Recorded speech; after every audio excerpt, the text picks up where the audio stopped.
Hello students, इसके बाद में अपन देखते हैं आज से ऑपरेशंस ऑन मैट्रिक्स। अब पर संख्याएं अपना नया हेडिंग है, देखो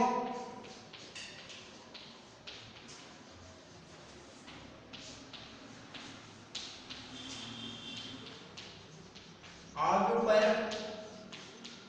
संख्याएं।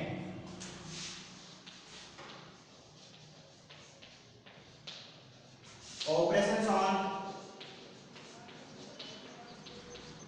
मैट्रिक्स।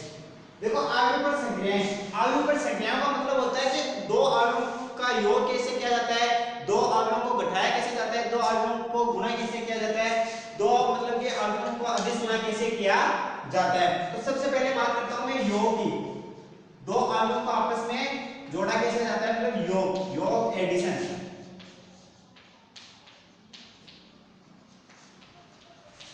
देखो एक आलू ले रहा हूं मैं, जैसे एक आलू ले लिया, 1 2 3 4, एक आलू ले लिया 0 2 6 और 8। अब जैसे आपको बोल दिया जाए कि a प्लस b, तो a प्लस b दो आलू को जोड़ा कैसे जाता है, लेकिन ये आलू देखने के बाद आपको क्या लग रहा है कि ये दोनों आलू समान क्रम के है क्या, ये 2/2 का है, ये भी 2/2 का है। तो सबसे पहली बात ये है कि दो आलू को जोड़ने या सब्ट्रैक्ट मतलब घटाने के लिए उनके क्रम आपस में समान होने चाहिए, तो संगत अवयव आपस में जुड़ जाएंगे या सब्ट्रैक्ट हो जाएंगे। तो देखो अब a प्लस b दोनों के क्रम समान है ना, समान क्रम है, तो इनको संगत अवयवों को आपस में जोड़ दो। तो a प्लस b में देखो क्या आ जाएगा, 1 को किसे ऐड करोगे 0 से, 2 को किसे ऐड करोगे 2 से, 3 को किसे ऐड करोगे 6 से, और 4 को किसे ऐड किया जाएगा 8 से। तो नया आलू बनके क्या आ जाएगा अपने पास 1 2 और 2 4, 3 और 6 9, 4 और 8 12। तो दो आलूओं को ऐड किया कैसे जाता है वो मैंने आपको बता दिया। और सेम ऐसे सब्ट्रैक्शन में ऐसे किया जाता है, बस आपको घटाना है जोड़ने की जगह।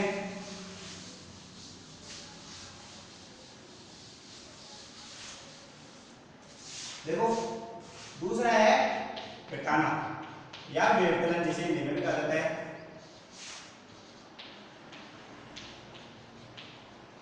सब्ट्रैक्शन घटाना, घटाने में देखो दो आलू को घटाया कैसे जाता है, वही बात है, दो आलू ले लो कोई से भी, 1 2 2 0, बी ले लो 3 6 2 1, ये लो, ये a माइनस बी मैंने लिख दिया, ये आपको याद करना है। तो सबसे पहली बात क्रम दोनों क्या होने चाहिए, समान होने चाहिए। ये 2/2 का है तो ये भी क्या होना चाहिए 2/2 का। अब इनको घटा दो आपस में संगत अवयवों को, तो देखो ये क्या हो जाएगा, 1 में से 3 घटेगा तो माइनस का 2, 2 में से 6 जाएगा माइनस का 4, 2 में से 2 जाएगा 0, और इसके बाद 0 में से 1 जाएगा तो माइनस का 1। तो a माइनस बी आपके पास क्या आ जाएगा, ये आ जाएगा -2 -4 0 और -1।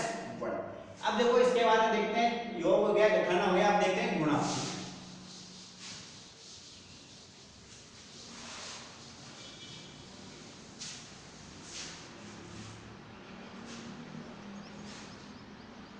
तीन नंबर पे है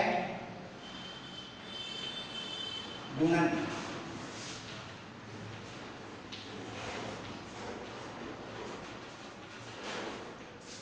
मल्टीप्लिकेशन, दो अवयवों को गुणा कैसे किया जाता है उसके पहले अपनी एक लाइन है कि दो अवयवों को गुणा करने के लिए पहले अवयव के स्तंभ और दूसरे अवयव के पंक्तियां आपस में क्या होनी चाहिए, बराबर होने चाहिए। जैसे मैं बोल रहा हूं कि एक अवयव ले लिया मैंने, मैं इसमें अवयव नहीं लिख रहा हूं, ये है 2 × 2 क्रम का।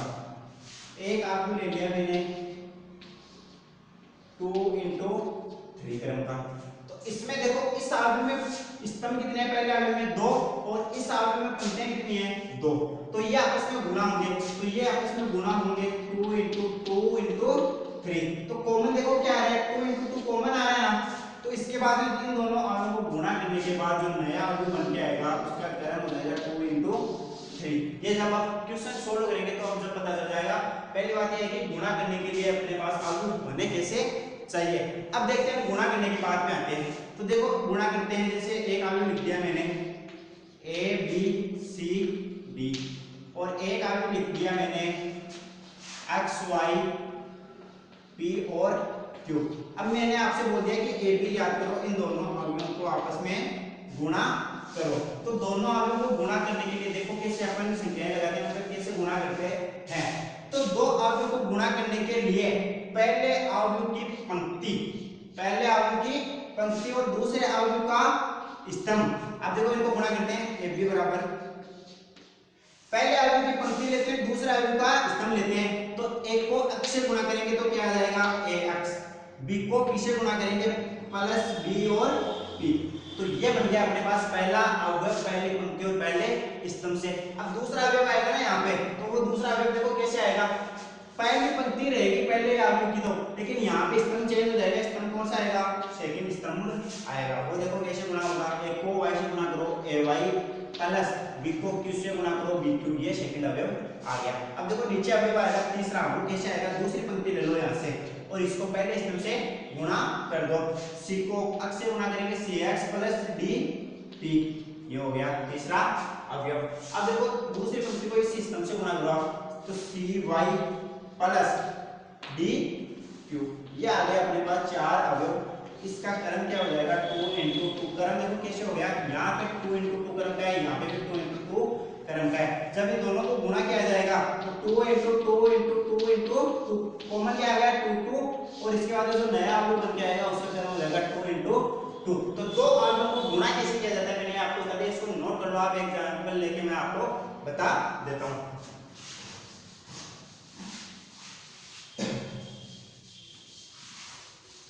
एक एग्जांपल लेता हूं मैं, जैसे एक अवयव ले लिया मैंने a बराबर 1 2 0 2, b बराबर 1 3 6 2 1 2। इसका क्रम देखो क्या है 2 into 2, इसका क्रम देखो 2 into 3, दो पंक्तियां हैं तीन स्तंभ हैं।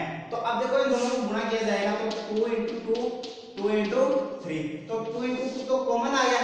तो यहाँ पे देखो जो नया अवयव बन के आएगा, नया अवयव बन के आएगा उसका क्रम क्या होगा 2 into 3 का क्रम हो जाएगा, नया अवयव जो बन के आएगा उसका 2 into 3 का क्रम हो जाएगा। अब इसको अपन को ज्ञात करना है a b, तो a b ज्ञात करने के लिए सबसे पहले लिखेंगे a अवयव को, तो 1 2 0 2, b अवयव क्या है 1 3 6 2 1 2। अब देखो इसको गुणा करेंगे तो पहली पंक्ति पहली अवयव की पहली पंक्ति पहले अवयव पंक्तियां चलेंगी और दूसरे अवयव में स्तंभ। तो पहली पंक्ति को पहले स्तंभ से गुणा करवाओ और बीच में प्लस का साइन, एक को एक से गुणा करेंगे 1 प्लस 2 को 2 से गुणा करेंगे 4, ठीक है। अब देखो पहली पंक्ति को गुणा करेंगे दूसरे स्तंभ से, तो 1 को 3 से गुणा करो 3, 2 को 1 से गुणा करो प्लस का 2। अब पहली पंक्ति को स्तंभ से गुणा करेंगे तो 1 को 6 से गुणा करो 6, 2 को 2 से गुणा करो प्लस का 4। अब देखो गुणा करो दूसरी पंक्ति को पहले स्तंभ से वापस, 0 को 1 से गुणा करो 0 प्लस 2 को 2 से गुणा करो 4। अब 0 को 3 से गुणा करो 0 प्लस 2 को 1 से गुणा करो 2।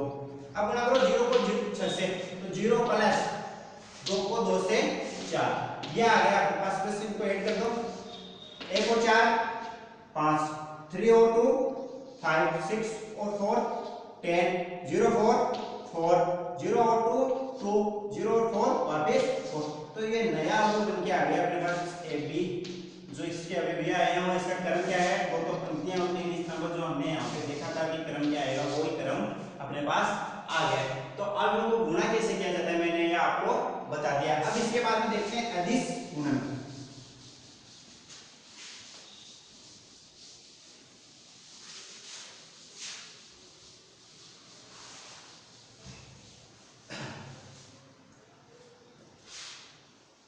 चार नंबर पे देखते हैं अदिश गुणन।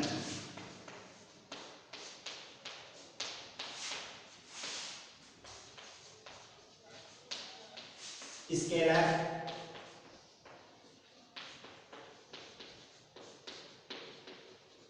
मल्टीप्लिकेशन। स्केलर मल्टीप्लिकेशन मतलब स्केलर मल्टीप्लिकेशन का मतलब है कि किसी अवयव है, कोई एक अवयव है a b c और d। अब अगर a अवयव को n a लिखा जाता है तो इसके प्रत्येक अवयव भी n से इंटू हो जाते हैं। ये है स्केलर मल्टीप्लिकेशन। देखो जैसे एक अवयव ले लिया मैंने a बराबर 1 2 3 और 4। अब आपसे पूछ लिया जाता है कि 2a ज्ञात करो, तो 2a का मतलब ये जो अवयव है ना, ये 2 से अंदर के अवयव भी इंटू हो जाएंगे, तो 2 से इंटू कर दो अंदर 2 2 को 2 से गुना करोगे 4, 2 को 3 से गुना करोगे 6 और 2 को 4 से गुना करोगे 8। ये नया आव्यूह बन के आ जाएगा। इसको कहते हैं अपन अदिश गुणन। अदिश गुणन के बाद में अपन देखते हैं आगे के आव्यूह कौन कौन से हैं।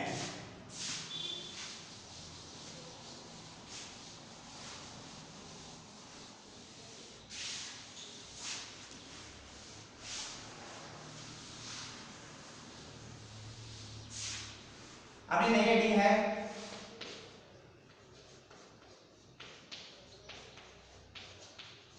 परिवर्तित सममित और विषम सममित आव्यूह।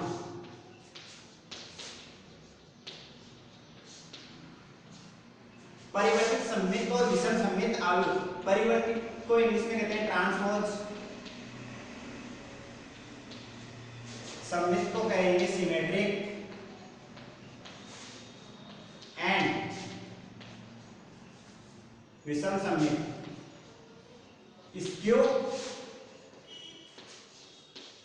Symmetric matrix.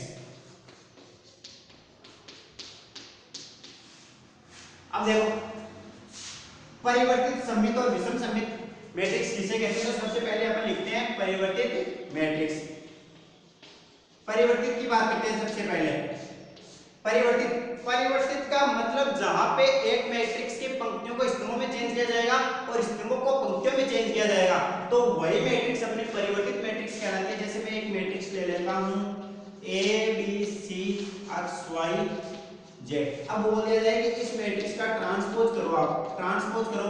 तो ट्रांसपोज करोगे तो मैंने अभी बताया कि आपको पंक्तियों को स्तंभों में चेंज करेंगे हम। तो पहली पंक्ति ABC है ना, तो इसको स्तंभ बना लो ABC, ये स्तंभ बना लिया आपने। दूसरी पंक्ति XYZ है, इसको स्तंभ बना लो तो XY और Z, ये स्तंभ बना लिया। अब देखो पंक्तियों को स्तंभों में चेंज कर दिया। अब ये दूसरी बात ऐसे भी हो सकता है कि स्तंभों को पंक्तियों में चेंज करो। तो पहला स्तंभ क्या है AX है, इसको पंक्ति बनानी दी ऐसे AX। दूसरा स्तंभ BY है, इसको पंक्ति बनानी BY। तीसरा स्तंभ CZ है, तो इसको पंक्ति बनानी CZ। तो इस हिसाब से अपन एक मैट्रिक्स को परिवर्तित करेंगे जिसे अपन ट्रांसपोज मैट्रिक्स भी कहते हैं। अब देखो एक एग्जांपल पढ़ रहा हूं, जैसे एक मैट्रिक्स लिख दी मैंने 1 2 3 6 2 1। अब इसका ट्रांसपोज करो आप, एक का ट्रांसपोज। तो देखो पंक्तियां या स्तंभ कोई से भी लो, स्तंभों को पंक्तियों में चेंज करो आप 1 3 2। तो 1 3 2 ये चेंज कर दिया। अब इसी स्तंभ को पंक्तियों में वापस चेंज कर दो 2 6 1, ये कर दिया। ये अपनी मैट्रिक्स बन गई नई मैट्रिक्स, ठीक है। और जब यहाँ पे देखो क्रम क्या होगा, यहाँ पे मैट्रिक्स में दो पंक्तियां हैं, दो पंक्तियां कर दो। यहाँ पे स्तंभ 3 है तो 3 कर दो। लेकिन यहाँ पे पंक्तियां क्या हो गई 3 और कॉलम क्या हो गए 2। तो देखो क्रम भी आपस में चेंज हो गया। अगर 2/3 की है तो नीचे 3/2 की, मतलब क्रम भी चेंज हो जाएगा। ये होगी अपनी परिवर्तित मैट्रिक्स। इसके बाद में देखते हैं सममित मैट्रिक्स क्या होती है।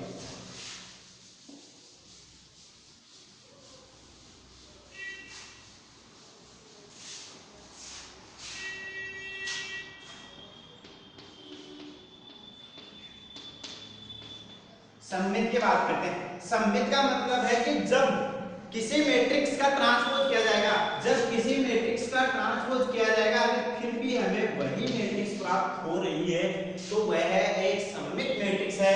जैसे एग्जांपल के लिए मैं ले रहा हूं A बराबर ले लिया मैंने 1 2 4 2 4 आ जाएगा नीचे भी -3 1 1 और 0। ये एक मैट्रिक्स ले ली मैंने।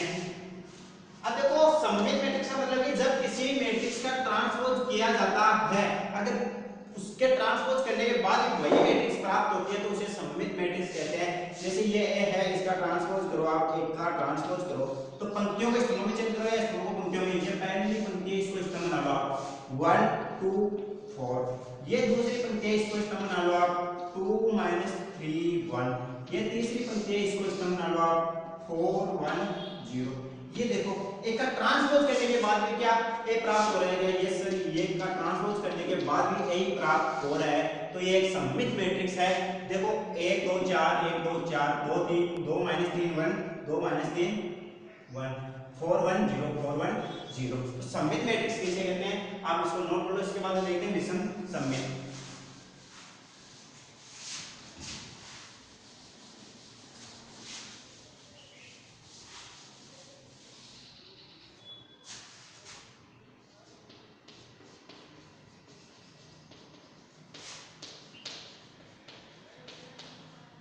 विषम सममित मैट्रिक्स। विषम सममित का मतलब है कि जब किसी मैट्रिक्स का ट्रांसपोज किया जाएगा उसके बाद अगर मैट्रिक्स नेगेटिव साइन के साथ पहले वाली मैट्रिक्स प्राप्त होती है तो उसे विषम सममित मैट्रिक्स कहते हैं। अगर एक मैट्रिक्स का ट्रांसपोज करेंगे और जो मैट्रिक्स का ट्रांसपोज कर रहे हैं वही मैट्रिक्स नेगेटिव साइन के साथ प्राप्त होती है तो उसे विषम सममित मैट्रिक्स कहते हैं। जैसे मैं एक एग्जांपल ले रहा हूं a बराबर 1 आप कर लो 0 -2 2 0। अब देखो इसका ट्रांसपोज करो आप, एक का ट्रांसपोज तो पंक्तियों को स्तंभों में चेंज कर दो, स्तंभों को पंक्तियों में। स्तंभ है इसको पंक्ति बना लो 0 2, ये स्तंभ है इसको पंक्ति बना लो -2 0। अब देखो एक का ट्रांसपोज क्या आ गया 0 2 -2 0, नेगेटिव साइन लगा दो। ए क्या है 0 -2 2 0। अब नेगेटिव साइन को अंदर इंटू कर दो आप 0 2 -2 0, नेगेटिव साइन को अंदर इंटू करोगे आप 0 माइनस माइनस प्लस हो जाएगा और माइनस यहाँ पे माइनस हो जाएगा 2 0। ये देखो इसका ट्रांसपोज किया आपको ये प्राप्त हुआ और यह नेगेटिव साइन के साथ प्राप्त हुई है दूसरी मैट्रिक्स जो अपने पास थी।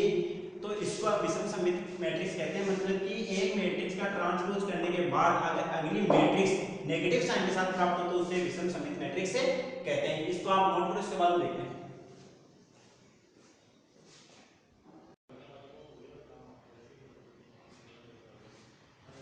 अब देखो अपन सॉल्व करते हैं एग्जांपल 5। एग्जांपल 5 देखो क्या है, यदि a बराबर एक मैट्रिक्स दे रखी है, b बराबर एक मैट्रिक्स दे रखी है तो अपन को ज्ञात करना है 2a 3b। 2a 3b ज्ञात करने के लिए सबसे पहले अपन को क्या क्या चाहिए, एक तो चाहिए 2a, एक चाहिए 3a जिसको मैंने आपको बताया था कि एडिस गुणन है। अगर एक को अगर 2 से इंटू करेंगे तो उसके अवयव भी 2 से इंटू हो जाएंगे, b को 3 से इंटू करेंगे तो उसके अवयव भी 3 से इंटू हो जाएंगे। तो सबसे पहले अपन निकालते हैं 2a 2 एक के अवयव देखो 2 4 -1 3 2 5 और b देखो क्या है 3b। तो 3b में क्या आ जाएगा 3 2 1 0 -1 3 4। अब इसको इंटू कर दो 2 से इंटू करोगे अंदर 2 2 4 2 4 8 2 -1 -2 2 3 6 2 2 4 2 5 10। 3 भी देखो क्या आ जाएगा 3 को 2 से गुणा करोगे 6, 3 को 1 से करोगे 3, 3 को 0 से गुणा करोगे 0, 3 को -1 से गुणा करोगे -3, 3 को 3 से गुणा करोगे 9, 3 को 4 से गुणा करोगे 12। ठीक है। उसके बाद देखो 2a 3b